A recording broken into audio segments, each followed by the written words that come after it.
everyone. So we're going to try something a little bit different here today. I'm here with Ben, and we're often here talking about wrestling trading cards and the hobby. And today we're going to do something that we've been talking about for a long time. Ben is one of the most avid collectors of wrestling collectibles in general. And one of the biggest things that he does is collecting ticket stubs from historical nights in wrestling history, as well as Type 1 photographs that you have a boatload of. And what we decided to do is we're going to pick some tickets. That's what we're going to call the show. That's the ticket. We're going to pick tickets of events in wrestling history that we think are really, really significant. And we're going to chat about what happened on that night. We're going to show you the ticket stub from that event. And we're going to talk about some of the other collectibles and other historical things that go around that. So today we're going to start with January 23rd, 1984 in the WWF. Now, Ben, what happened on January 23rd, 1984? Well, I believe that was the start of Hulkamania, or at least the official start of Hulkamania globally. Right. So we had an event at the Madison Square Garden that night, and the main event was Hulk Hogan against the Iron Sheik, and Hulk Hogan won the championship, and it was the sort of unofficial beginning of Hulkamania. Now, we both know that Hulk Hogan came from AWA, and when he was with Vern Gagne, he started the Hulk Hogan character. Hulk Hogan wasn't fresh then, but we sort of recognize the Hulkamania era of starting that night. Now, my opinion, when we talk about wrestling history, I think the most important event ever in the history of all of wrestling is the 1984-1995 expansion of the WWF when Vince bought the company from his father and he started going into all the territories and muscling his way in and taking over and expanding. And how he did that was by partnering with Hulk Hogan and creating Hulkamania. Now, in my opinion, if there wasn't a Hulkamania that ultimately led a year later to a WrestleMania, I'm not so sure we're here talking about any of this stuff today. Um, it's what Yeah. it's what sort of opened the door, I think. I think the Hulkamania era and the way they sort of expanded during that time made wrestling what it is today. And in my opinion, there's never been anything as important to the wrestling business as that. So let's talk about the specific match. Hulk Hogan, Bob Backlund was the champion. Vince needed to get the belt onto Hogan somehow. He couldn't fight. They couldn't have the two of them go against each other because that would have been two faces fighting each other. So what they did was they decided to take the title off of Bob Backlund, the infamous Arnold Scotland throw in the towel match, and put the title on the Iron Sheik. With mind that very shortly thereafter, Hulk Hogan was going to come along, take the belt, and away we went. Um, Iron Sheik is an interesting character to me, Ben, because he was up here in Toronto in around that time, maybe a couple of years before, and he was known not as the Iron Sheik, but as the Great Hussein Arab. And that character morphed into the Iron Sheik, I guess, when he signed with WWE and he started working with Freddie Blassie, who was his manager. But when he was up here and doing the program in the sort of northeast section of the country and even into Canada, he was known as the Great Hussein Arab, and his manager was the Grand Wizard. But he wasn't called the Grand Wizard, he was called Abdullah Farouk. And Abdullah Farouk was a mainstay going back to the days of the original Sheik up here in Toronto. So it's kind of interesting that Abdullah Farouk was the original manager of the Sheik and then became the manager of who would later become the Iron Sheik, the Great Hussein Arab. And I remember, in fact, that the great Hussein Arab, in fact, was the Canadian world champion, and he used to do a lot of programs with Dewey Robertson, who was later to become the missing link. But up here in Canada, the Crusaders was Dewey Robertson and Billy Red Lions, and they used to be all in white. Sometimes they'd wear masks, sometimes they wouldn't. And those guys were mainstays, at least of the Toronto over to the prairie side of the country. Um, but it's interesting that Vince chose the Iron Sheik. Now let's talk about that match a little bit. It wasn't that long. It was your typical match where Hulk Hogan sort of hulked up and did the lead drop and one, two, three, and all of a sudden he's the new world champion. Yeah, there's a lot of things. You watch this match and it's just kind of this you just feel or you watch it in hindsight, especially and knowing the history that you just said and other stuff where it started and went, you can just see with even within the match, this transition from Hogan's kind of heel at times character into his baby face. And, you know, he comes into the Rocky theme. He doesn't have his song yet, American Made, and and he comes in and attacks the Sheik before the bell rings. So there's number one heel thing. He spits on him. He thumbs him in the eye. All of these things that a heel would do, but the crowd didn't care because they disliked the Sheik that much, and it was just Yeah, so exciting. And what's interesting and ironic, we're still having Iran kind of U.S. tensions right now, but that was during the Iran crisis of correct. '79 to '81, right after Right. that. So that's, I think, a lot of why Vince developed that character. But you had the heel, and then if you look closely, when Hulk kind of gets out of the camel clutch for the first time, he does his no, no, no with both fingers. Yeah, yeah, yeah. And So when I was a kid, that is was that the just, first time, as far as you know, that he did that well, shtick? but it was very definitive, and it was the biggest. It was both fingers, like Yeah, when he's in the camel clutch, right? yeah, Then yeah, he yeah, gets yeah. out of it and slams him in the turnbuckle. I don't know if it's probably not the first one, but But the crowd pop must it's have been incredible. it's very definitive. You just kind of see this whole match as what, 5 minutes, but all of Yeah, these things happen, yeah, these cool things, and yeah. So it was quite the evolution in one big night, and I just feel like even afterwards, we could talk about that when we do the other matches, what happened in between, but they just staged it so well, staged, I say, but back then it was really kayfabe still. yeah. They treated it like, if you look at it, it's all dark. It's like a boxing match. They do it very professional, the ring announcers. And then afterwards, they have his parents in there, and Yes. and it just makes him very tangible, like human, and just talks about USA and hero. And I mean, they set it, they teed it up, and Sometimes you get lightning in a bottle, and sometimes moments just happen. Like Austin 316 says, I just whipped your ass. It came out and the business changed. And on that night, at that moment, for that one, two, three, the door was open.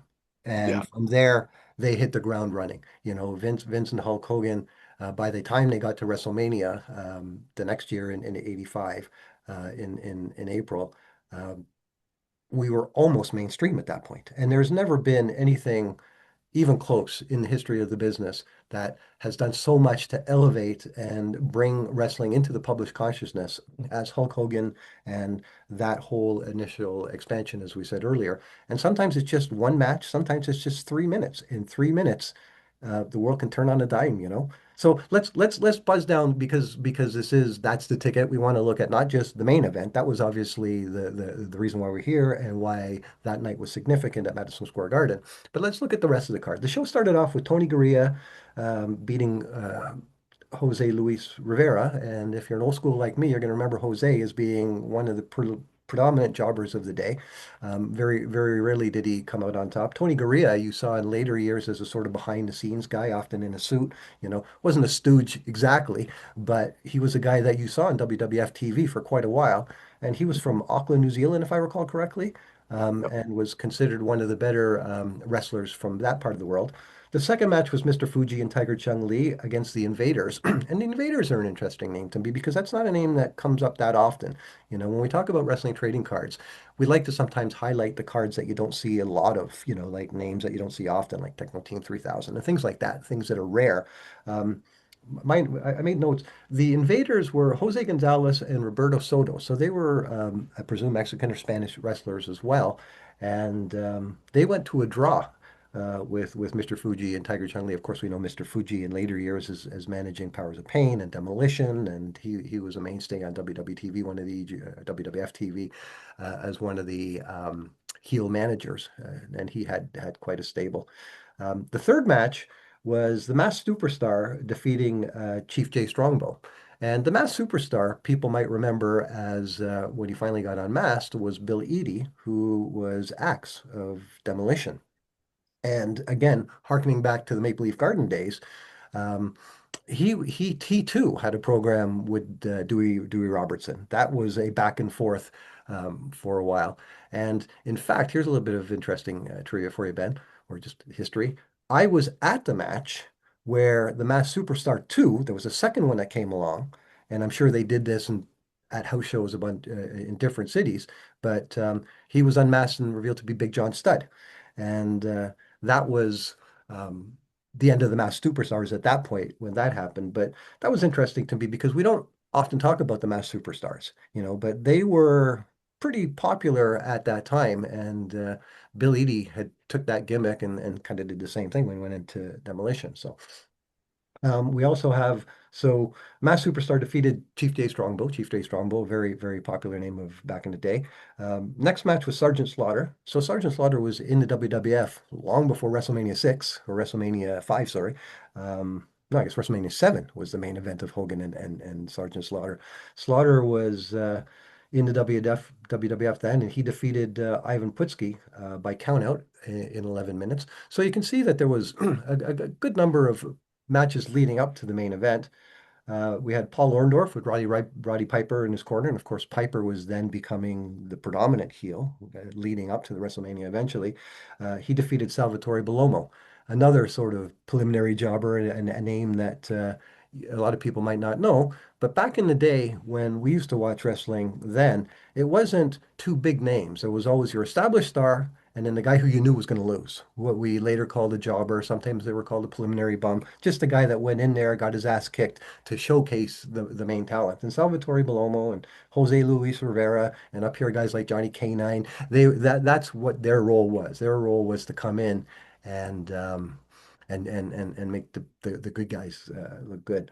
The next match after that was an intercontinental match, and the IC champion at the time was the Magnificent Morocco, Don Morocco, and he had a match that ended up in a double disqualification with Tito Santana, and I believe that Tito Santana does become the Intercontinental Champion because at WrestleMania he's holding the belt. I think it goes from Morocco to Tito to Valentine, maybe if I recall correctly, but even back then, Tito was a big name. And one thing I've noticed, one thing about this whole production, it wasn't just it was Hogan Sheik, and it was this Vince McMahon's plan to kind of go take over everything.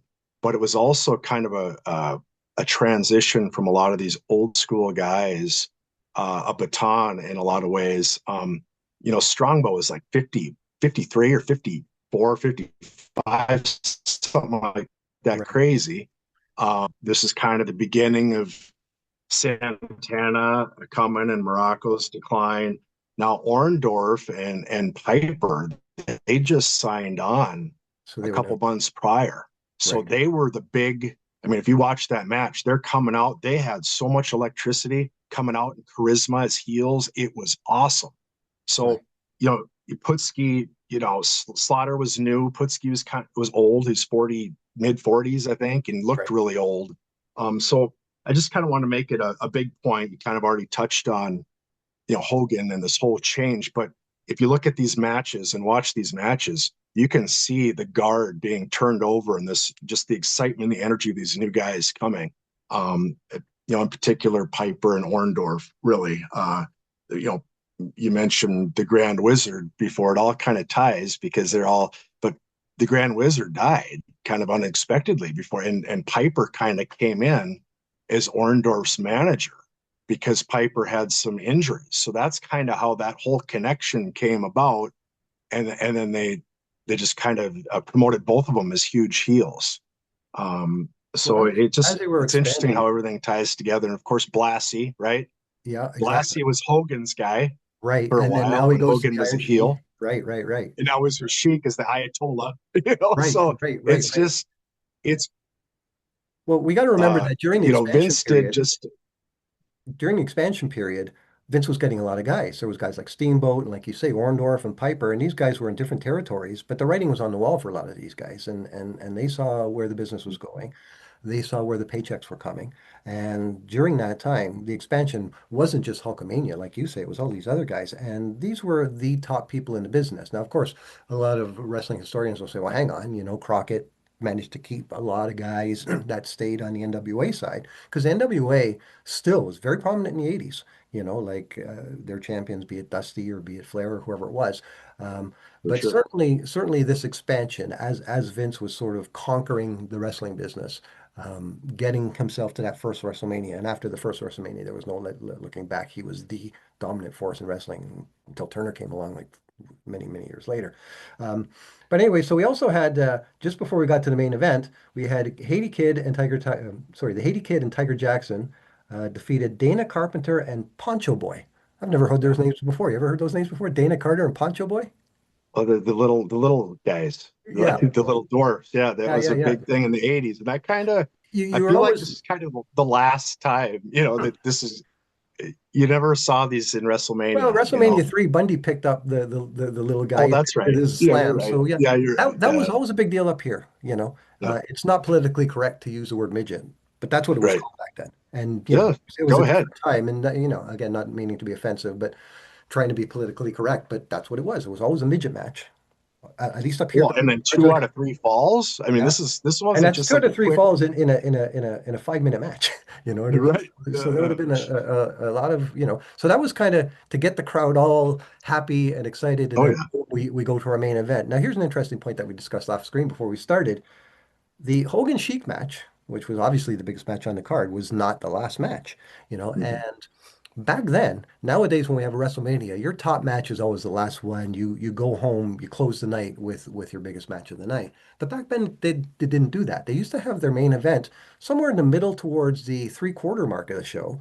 Then they would have what they call a come down match. I guess one where everyone caught their breath. And that's what happened here after the big Hogan match. And Hogan, by the way, beat the Iron Sheik in 5 minutes and 54 seconds, or sorry, Okay. 5 minutes and 40 seconds to become the champion, as we've discussed. The next match was Jimmy Snuka against Rene Goulet. Rene Goulet was another jobber, and that was like a 3-minute squash match, right? And that was just to bring everybody back down. And then the last match, which we used to refer to as a curfew match. They would have the main event, maybe a match to get everyone sort of back in their seats and breathing again.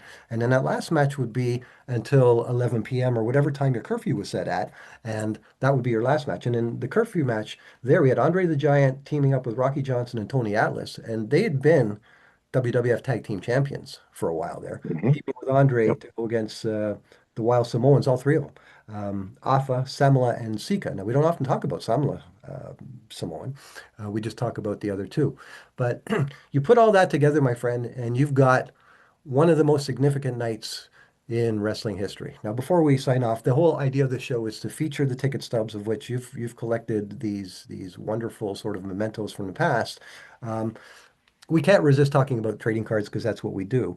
Now, of course, when we do these hot tickets, Hogan's going to be on a lot of the cards, that sort of shape the business.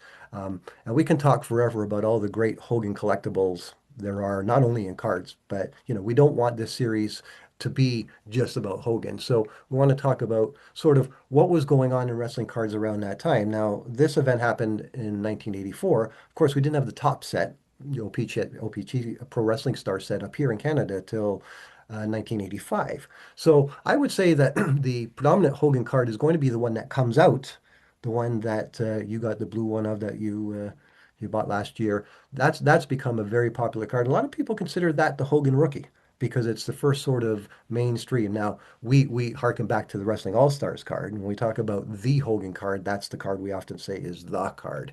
But that would have been in 1982. So there's that gap from 2 years from Hogan going to Verne, being in Rocky, signing with Vince, connecting with Cyndi Lauper, and getting to this night where he wins the belt. And then again, like I say, they're off to the races. An interesting thing though is that by the time we get that top set out, the Iron Sheik is already with Nikolai Volkov, and they're doing the tag thing because if you recall, they won the titles at WrestleMania. They beat Barry Windham and Mike Rotunda. So Hmm. things were moving fast. Yep. Uh, Talk about some of the other cards of some of these other guys, guys like Paul Orndorff, and there's not a lot of because there's not a lot of cards that really came out in the 80s, you know. Right. Yeah, it's pretty much this is the springboard. I mean, this again, this ticket and this event, it can't be, I cannot stress how important this was. And I know you can't either. And we're trying to keep it brief here to keep Yeah, it yeah, yeah. going, but it is it set up everything. I mean, it was masterful. You had Andre and Rocky coming in and Putski putting champagne on Hogan. Yes, You had yes, his yes, that's right. parents back there. Yeah, You know, the USA All-American boy, proud of their son. Hogan just kissing the belt, saying, I respect this belt more than anything in his own way, but real. But it seemed real. Um, it's you know it was perfect. yeah, And Snuka was the biggest one of the biggest stars at the time too. And he you know that was one guy we didn't really mention too much. He did a little bit there, but his match was, I think, a letdown for him. I think some people, Hogan brushed the wrong way coming up that quickly, right. but it was the right move, and the right guys were behind him in Andre, Yeah, the locker room guys. yeah, And that just shows that Andre was just such a player, such a yeah. team player, Yeah, such a he saw it. organization This was guy, long before WrestleMania 3. and kept this belt on this night, the third longest ever. I think Yeah, Sammartino and Backlund are yeah, number one and two. Hogan's number three. It's like 14. I can't remember how many days exactly, but it's a long time. lot. It's number three. No one's had it away from him was Andre with Yeah, the that's right. Hefner And then he gave the belt twins to in DiBiase. '88. Right. Yeah, yeah. So that So it was just, again, it's all kind of ties. what a run. Uh, Like, I mean, when you want but to talk about runs, I mean, we can talk about the recent thing with Roman Reigns, and you can talk about Bob Backlund, and talk about Bruno, but the first Hogan run was the greatest run in wrestling history. I mean, it just took it from here to here. Like, if you say to anybody today, ever, ever, because they it's say, so quick. who's the biggest name in wrestling? Whether you like him or not, and all the political bullshit and all that aside, Hulk Hogan is the name that comes up still, you know. And when we decided, hey, this would be a cool thing to Yeah, feature some of your ticket stubs and he talk about did. events. It was a no-brainer for you and I both. Like we both right away said, well, when Hogan wins the title the first time, you know, that was an obvious one for us. So that's where we decided to sort of launch Well, this. he's the George. I feel like the only one person to ever, I guess, accelerate or better some sort of sports or sports entertainment business. It's Jordan and Hulk. Yeah, Jordan, what he did for the NBA, Hulk did for the WWF, and then some. I mean, Hogan was literally the biggest star, known star, whether it be Hollywood, sports entertainment in the world. From this point to probably 89, Jordan kind of took it over, but Hogan was the biggest in the world. And yeah. these kids and young people that didn't experience it, they don't understand it. I mean, it took over everything, toys, You everything almost, you almost, you exploded. almost had to be there, huh? MTV, Like I remember being, you have I to remember because you being in the can't arenas grasp. and feeling it. And No, I was a Flair guy, to be honest with you. But I saw what was going I on. was It too. was like, Yeah, I saw the young kids, and they were young kids there. Hogan was very much appealing to a younger demographic. I saw people around me love Hulk Hogan, and it was like, wow, like this is, just the energy that he brought. We might get to this eventually, but WrestleMania 6 at Skydome when Warrior beat Hogan, I've never heard a crowd that loud in my life. And I'm an old rock and roller that used to go see metal bands as a kid, So um, yeah, he's the guy. So, anyways, we could talk forever about this, but the idea this is what we were thinking when we decided to do this series. We hope you guys like it, and even if you don't, we might keep doing more anyways because we just love talking to each other and talking about this stuff, yeah. So yeah, January 23rd, 1984. That's the ticket. The night that Hulk Hogan beat the Iron Sheik. There it is, and wrestling changed forever. Actually, that's a cool. Yeah, that's one of my favorite pieces now in hindsight, especially on this day. But I had I had Hogan sign that. I sent it to Florida and flew to Florida, and he signed Hulk Hogan WWF champion and dated it on the original LJN ring. Yeah. So it's a pretty neat piece Well, to go with that's my the benefit collection. of talking So to you, Ben, because over subsequent episodes, you're going to thrill us with a bunch of different things that you're going to have. And it's not just going to be ticket stubs, and it's not just going to be cards. It's going to be stuff like this, one of a kind merchandise that you and only you have. You've become one of the great curators of our hobby. I'm looking forward to doing more of these with you and talking about more of these great nights, just featuring the nights in wrestling history that really make a difference and tie it to the cards, the wrestling cards, but more so the ticket stubs. And that's what we're here to do. That's why this is called That's the Ticket. And certainly, um, January 23rd, 1984, that was a ticket. So thank you very much, Ben. I'm Paul Anand. This is Ben Woooo. We're going to be back at you hopefully again soon. We're going to have another That's the Ticket where we're going to find an event and we're going to chat about it and we're going to educate you guys on all the important moments in wrestling history. And it's not all going to be vintage stuff. There's going to be recent stuff as well. But the nights that made a difference. So thanks everybody for watching. We're going to be hopefully back at you with you soon. Thank you, Ben. And yeah, Hulk Hogan beats the Iron Sheik, probably one of the biggest nights ever in the history of wrestling.